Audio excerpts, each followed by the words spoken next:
여러분 반갑습니다. 노조부장 경호승입니다. 이제 수시 지원이 진짜 얼마 안 남았죠.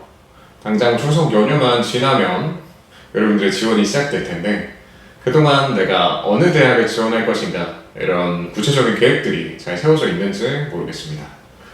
오늘은 여러분들이 논술로 수시를 지원할 때 어느 정도가 나에게 적정이고 어디부터가 상향인가 이런 기준들을 좀 정해드리고 제가 생각하고 있는 좋은 전략들을 한번 공유해 보려고 합니다. 그럼 시작합시다.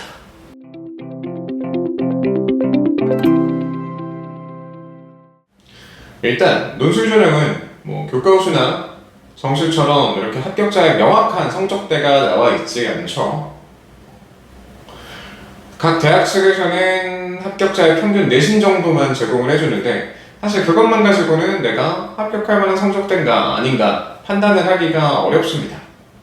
또 어차피 당락을 좌우하는 것은 결국 논술고사이기 때문에 모의고사든 내신이든 그런 등급들을 가지고 나의 학부합을 유추한다는 게 의미가 없게 느껴질 수도 있어요.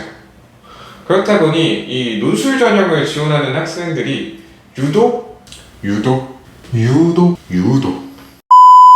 본인이 가고 싶은 학교를 소신 지원하는 그런 경향이 있습니다.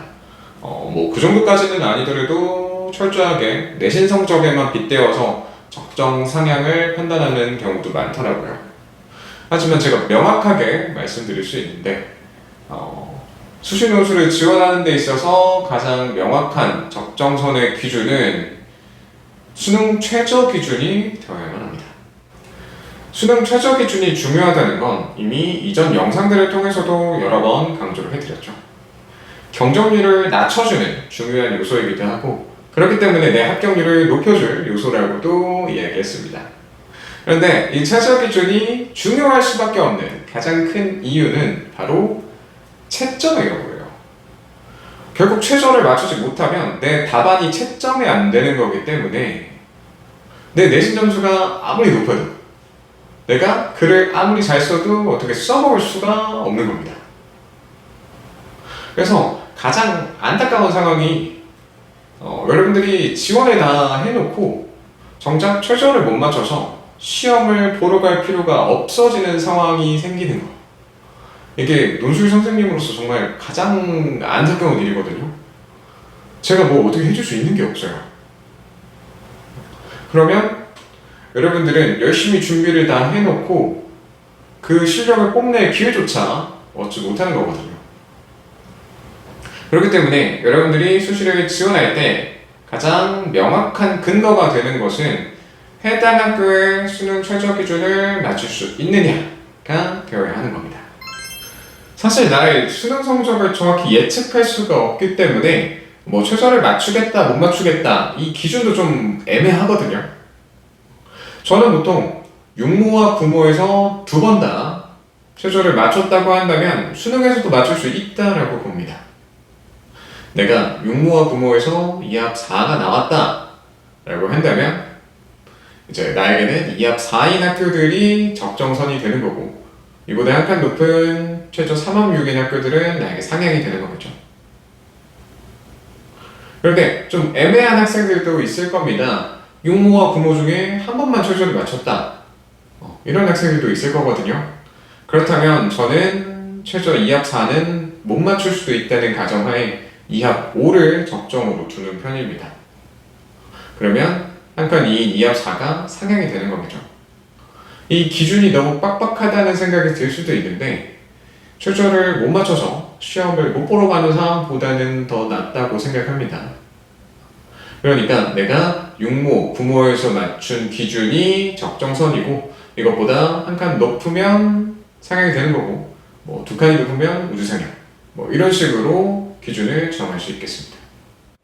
그 다음으로는 이 수시 6장의 카드를 어떻게 조합할 것이냐 이제 여러분들이 많이 고민하게 될 겁니다. 우선 제가 논술부장이긴 하지만 그렇다고 여러분들이 무조건 육논술을 쓰기를 바라지는 않아요. 가령 교과우수처럼 내신만 가지고 합격할 수 있는 전형을 여러분들이 쓸 수 있다면 꼭 함께 병행해서 지원하기를 추천합니다. 근데 저는 그 카드가 한 장이면 충분하다고 생각해요. 이게 수시 지원철이 되면 이제 학교에서 담임 선생님하고 상담을 받고 나서 이제 가장 많이 얘기가 나오는 부분인데, 이전에는 생각이 없었다가 갑자기 뭐 교과우수나 학종을 2개 이상 쓰겠다고 이야기를 해요. 그런데 이게 학종이나 교과우수로 쓸 수 있는 대학과 논술로 지원할 수 있는 대학의 체급이 비슷하다면 상관이 없습니다. 그런데 대부분의 경우가 교과우수로 지원할 수 있는 대학이 만족스럽지 않기 때문에 논술을 지원하는 게 대부분이고, 또 교과우수로 지원하기에는 이 합격 성적대가 거의 정해져 있기 때문에 다양한 보기를 활용할 수가 없을 겁니다. 결국 2개 이상 지원을 하게 된다 치더라도 비슷한 체급의 2학교를 지원하게 될 거고요. 그리고 둘 다 합격할 가능성이 높겠죠. 그런데 애초에 자신의 목표에 부합하지 않는 2학교를 합격하는 게 저는 의미가 있나 하는 의문이 좀 듭니다. 2 보기 사이에 체급 차이나 선호도 차이가 존재하지 않는다면 선택을 하는 의미가 없으니까요. 차라리 저는 그 카드 한 장을 논술 전형에 투자를 한다면 보다 더 높은 성적대의 대학에 지원할 수도 있고 전략적인 수시 지원이 가능해질 겁니다. 그렇기 때문에 저는 확실하게 합격할 수 있는 한 개 대학을 교과로 지원하고 오논술을 쓰는 게 이 논술 전형을 준비하는 학생들에게 가장 이상적인 방법이 된다고 생각해요. 물론 이것은 개인의 내신 성적과 또 학종을 쓸 수 있는 추가적인 스펙 여부에 따라서 상황이 달라질 수 있다는 점 참고하시기 바랍니다. 이 적정 상향에 대한 분포는 보통 둘둘둘 전략을 활용하는 것이 가장 보편적입니다.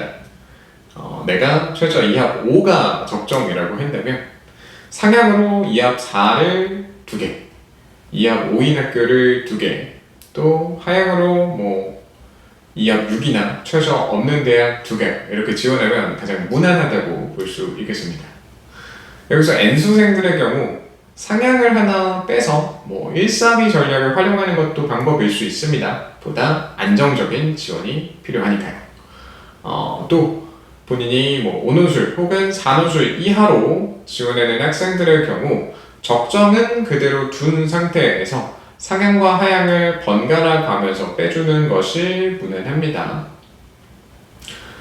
이는 본인의 모의고사 등급이 뭐 높은 2등급이냐 혹은 낮은 2등급이냐에 따라서 취향껏 조정하면 될 것 같습니다. 오늘은 여러분들이 수시 논술을 지원할 때의 기준과 적정 상향에 대한 분포를 어떻게 해야 하는가에 대해서 같이 알아봤습니다. 수시 지원에 있어서 정답이 딱 정해져 있지는 않아요. 제가 생각하는 기준들을 여러분들에게 전달했지만 꼭 이것만이 정답이 될 수는 없습니다. 뭐 정시를 같이 준비하고 있는 학생들의 입장에선 나는 수시 상향으로만 6개 지원할 거야 뭐 이렇게 생각할 수도 있는 거니까요. 결국 본인의 상황을 종합적으로 고려하여 판단하는 것이 중요합니다.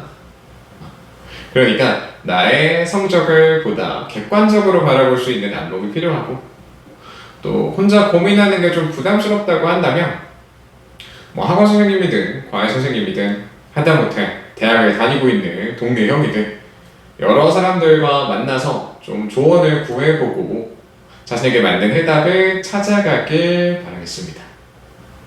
또 추석 연휴에 이 논술부장의 댓글창은 항상 열려 있다는 거 참고하시고요. 오케이, 지금까지 논술부장 경호쌤이었습니다. 모두들 즐거운 추석 연휴 보내시고요.